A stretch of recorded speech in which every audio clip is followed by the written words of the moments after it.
நம்ம வீட்டில் இருந்தால் காலையிலே காஃபி போட்டு குடிப்போம் பற்றிலாம். ஆனால் வந்து வீட்டில் இல்லைல்ல, வெளியில் இருந்தோடனே காலையிலே வயிறு பசி வந்துட்டு சரி நேரத்தோடய போய் சாப்பிட போயிடலாம் அப்படின்னு சொல்லிட்டு போய் சாப்பிட போயிட்டோம் பார்த்துக்கோங்க.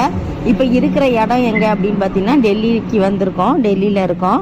அங்கே வந்து ஒரு ஹோட்டலுக்கு போய் சாப்பிட போனோமா. அங்கே போனால் எல்லாருமே அந்த பூரி இதாக தான் வாங்கி சாப்பிட்றாங்க.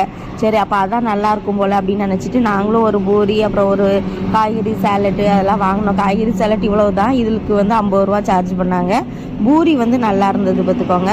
ஆனால் வந்து நம்ம ஊரில் ஒரு செட்டுக்கு 2 பூரி வைப்பாங்களா, இந்த ஊரில் வந்து ஒரு செட்டுக்கு 4 பூரி வைக்காங்க. ரேட்டும் ரொம்ப ஜாஸ்திலாம் சொல்ல முடியாது. அதுக்கு ஒரு குருமா மாதிரி, நம்ம ஊரில் உள்ள அந்த உருளைக்கிழங்கு கறி கிடையாது, வேறு மாதிரி ஒரு குருமா வச்சுருந்தாங்க. அதுக்கப்புறம் தயிர் கொஞ்சம் வச்சுருந்தாங்க. அதுக்கப்புறம் கொஞ்சம் காய்கறி ஊறுகாய்.